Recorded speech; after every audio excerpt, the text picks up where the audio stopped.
केंद्रीय मंत्री ने मोदी सरकार पर बड़ा हमला बोला है।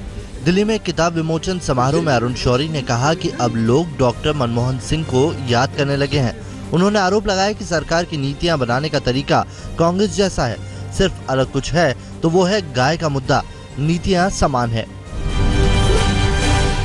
अरुण शौरी ने अर्थव्यवस्था प्रबंधन के मुद्दे पर मोदी सरकार को दिशाहीन बताया। वाजपेयी सरकार के दौरान मंत्री रहे अरुण शौरी ने कहा कि मौजूदा सरकार को लगता है कि अर्थव्यवस्था के प्रबंधन का मतलब सुर्खियों का प्रबंधन है, लेकिन वास्तव में इससे काम नहीं चलने वाला।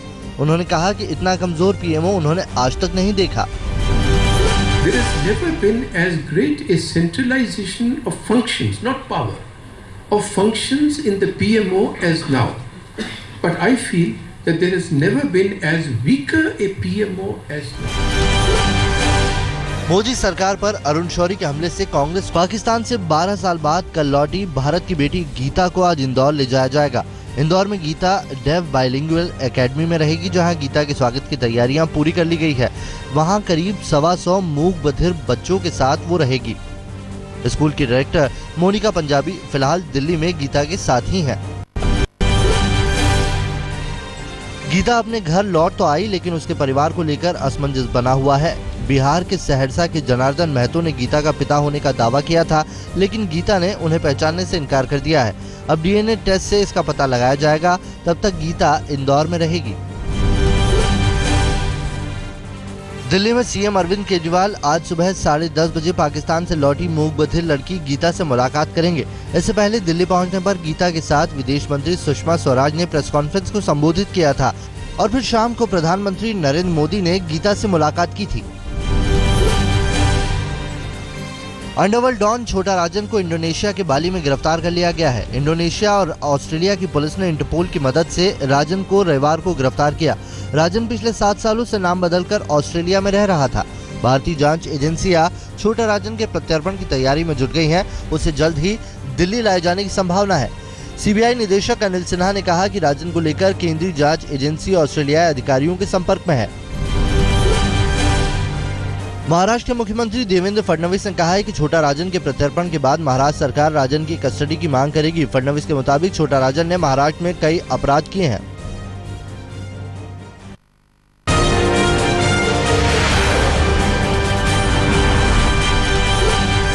दिल्ली के निहाल विहार थाना इलाके में 3 दिन के अंदर 2 लोगों के कत्ल के मामले में पुलिस ने एक नाबालिग और उसके साथी को पकड़ा है। पुलिस के मुताबिक नाबालिग ने कहा है कि उसे सपने में बाबा आते थे। उन्होंने कहा था कि बड़ा आदमी बनना है तो कुछ बड़ा करो। इसी के चक्कर में उसने इन हत्याओं को अंजाम दिया है। उसने पुलिस को बताया कि वो कई लोगों का मर्डर करना चाहता था।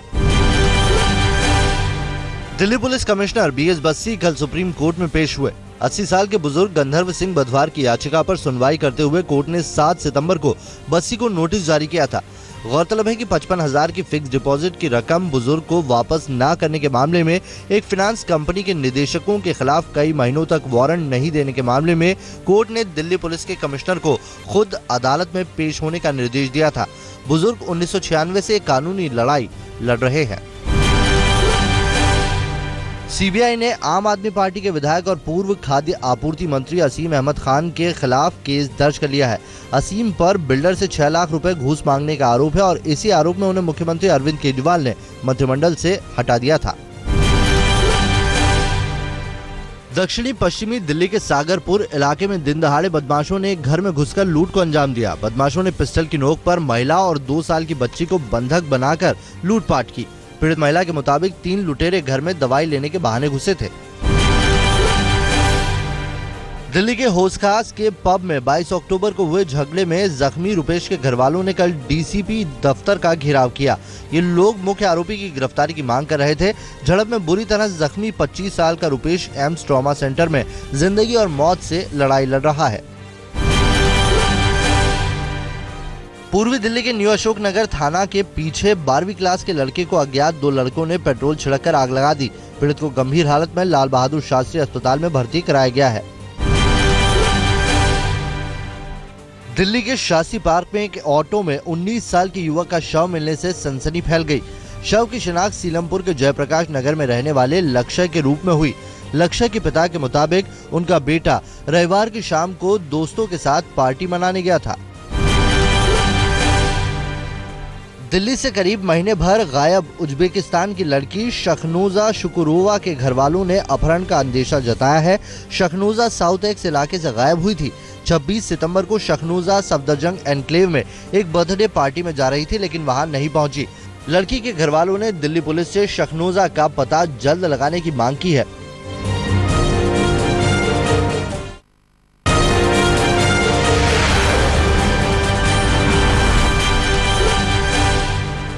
शीना वोरा मर्डर केस की जांच में लगी सीबीआई ने इंद्राणी मुखर्जी का वॉइस सैंपलिंग टेस्ट करवाने की कोर्ट से इजाजत मांगी है।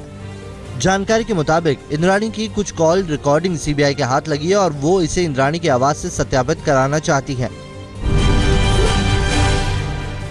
प्रवर्तन निदेशालय स्टाम्प पेपर से धोखाधड़ी के मामले में कांग्रेस नेता कृपाशंकर सिंह के बेटे नरेंद्र मोहन की भूमिका की जांच कर रहा है। आज तक को मिली एक्सक्लूसिव जानकारी के मुताबिक कृपाशंकर के बेटे नरेंद्र मोहन पर 12 फर्जी स्टाम्प पेपर के जरिए संपत्तियों का लेन देन का आरोप है।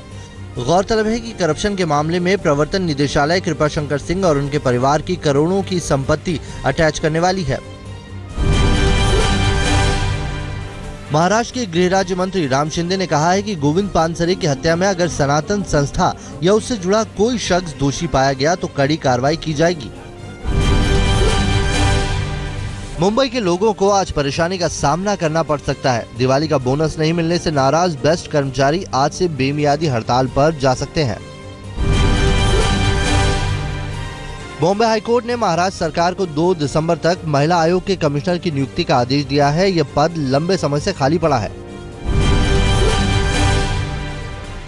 मुंबई के डब्बे वाले अब साइकिल की बजाय मोपेड पर सवार होकर डब्बा डिलीवरी करेंगे। डब्बे वालों को मोबाइल ऐप से लैस करने की योजना भी बनाई जा रही है।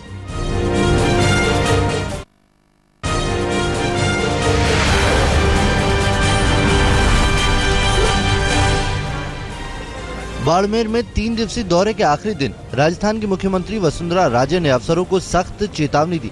वसुंधरा ने कहा कि मोटी तनख्वाह लेने वाले अफसर काम नहीं कर रहे हैं। उन्होंने कहा कि बाड़मेर में गंदगी देखकर उन्हें बुरा लगा। उन्होंने आरोग्य राजस्थान, स्वच्छ भारत मिशन, मनरेगा, पेयजल के मुद्दे पर अफसरों को जमकर फटकार लगाई। कोल्हापुर निगम चुनाव प्रचार के दौरान एनसीपी और बीजेपी तारा रानी गठबंधन पार्टी के कार्यकर्ताओं ने जमकर हंगामा किया। लोगों ने 3 कार पर पथराव करके तोड़फोड़ की। निगम की 81 सीटों के लिए 1 नवंबर को चुनाव होने वाला है। पंजाब के मनसा में स्थानीय प्रशासन पर उप मुख्यमंत्री सुखबीर सिंह बादल का हेलीकॉप्टर उतारने के लिए कथित रूप से एक स्कूल और गुरुद्वारे की दीवार तोड़ने का आरोप लगाया गया है। आरोप है कि सिखों के प्रदर्शन के डर से शनिवार को सुखबीर सिंह बादल ने मनसा में अपना हेलीकॉप्टर एक स्कूल के भीतर उतारा था। बादल मनसा के कोट धामरू गुरुद्वारा के कार्यक्रम में पहुंचे थे। आरोप है कि जब तक बादल वहां रहे, गुरुद्वारे के मुख्य ग्रंथी को एक कमरे में बंद रखा गया क्योंकि उन्होंने दीवार गिराने का विरोध किया था। उधर स्थानीय प्रशासन ने मामले पर चुप्पी साध ली है, जबकि गुरुद्वारा कमेटी के अध्यक्ष रंजीत सिंह ने दीवार गिराने की घटना से इनकार किया है। यूथ कांग्रेस कार्यकर्ताओं ने केंद्रीय विदेश राज्य मंत्री वीके सिंह के निवास पर टमाटर और अंडे फेंककर विरोध जताया। मौके पर मौजूद पुलिसकर्मियों ने प्रदर्शनकारियों पर लाठीचार्ज किया और कुछ को हिरासत में ले लिया। यूथ कांग्रेस के कार्यकर्ता दादरी में दलित हत्याकांड पर दिए विवादित बयान को लेकर वीके सिंह के खिलाफ प्रदर्शन कर रहे थे। यूपी के मथुरा में जिला पंचायत सदस्य के चुनाव प्रचार में बीजेपी सांसद हेमा मालिनी भी कूद पड़ी हैं। हेमा ने सिहोरा और मनोहरपुर में जनसभा कर पार्टी प्रत्याशी के लिए वोट मांगे।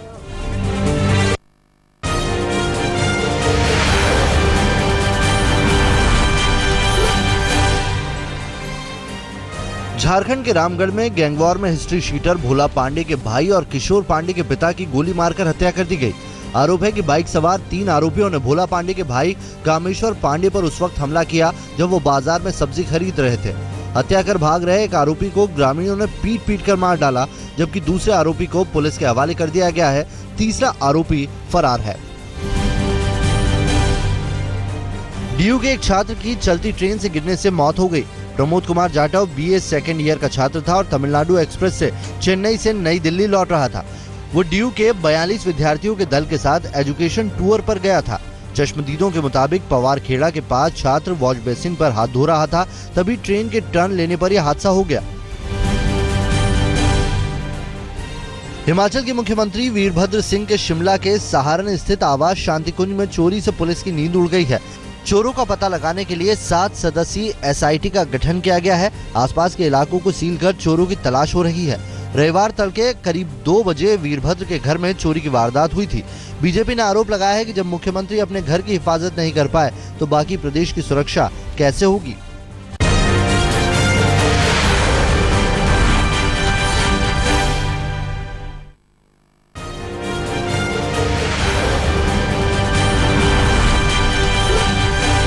नेस्ले ने भारत में अपने 3 संयंत्रों में मैगी नूडल का उत्पादन शुरू कर दिया है। नेस्ले इंडिया ने एक बयान जारी कर कहा है कि कर्नाटक के नानजनगुड, पंजाब के मोगा और गोवा के बिचोलिम संयंत्र से मैगी का उत्पादन शुरू किया गया है। बॉम्बे हाईकोर्ट के आदेश के मुताबिक कंपनी मैगी के ताज़ा सैंपल जांच के लिए मान्यता प्राप्त 3 प्रयोगशालाओं में भेजेगी और उसके बाद ही बाजार में मैगी की बिक्री का फैसला होगा। गौरतलब है कि कुछ लैब में सीसा और MSG निर्धारित मात्रा से अधिक पाए जाने पर कई राज्यों में मैगी की बिक्री पर बैन लगाया गया था। मध्य प्रदेश के दमोह में शिवराज सिंह चौहान कैबिनेट की मंत्री कुसुम महदेले ने किसानों की किसी भी तरह की मौत को सूखे से जोड़ने को गलत बताया है। महदेले ने इस संबंध में अजीबोगरीब तर्क देते हुए कहा कि जवान बेटे की मौत सबसे बड़ा गम होता है, लेकिन तब किसान खुदकुशी नहीं करते। इस मुकाबले में फसलों का नुकसान तो काफी मामूली बात है। उन्होंने सूखे के वक्त किसानों को धैर्य रखने की नसीहत दी। एक तरफ किसान सूखे से परेशान है और दूसरी तरफ मध्य प्रदेश के अधिकारी 5 स्टार होटलों का सुख फरमा रहे हैं। बुंदेलखंड में सूखे का जायजा लेने पहुंचे PWD के प्रमुख सचिव प्रमोद अग्रवाल ने खजुराहो में 5 सितारा होटल में अपना अभियान शुरू किया।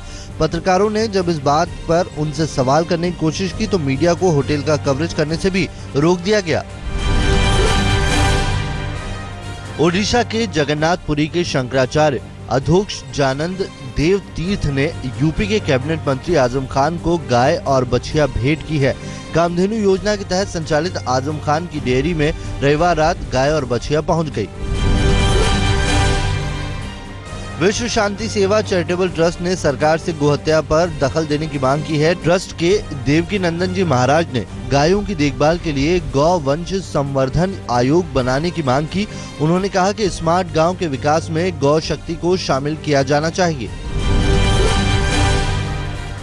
महाराष्ट्र के जलगांव में फिल्म अभिनेता नाना पाटेकर ने 353 किसान परिवारों को 15-15 हजार रुपए का चेक भेंट किया। नाम फाउंडेशन की ओर से करीब 1600 किसानों के परिवारों को अब तक 2 करोड़ 40 लाख रुपए के चेक बांटे जा चुके हैं।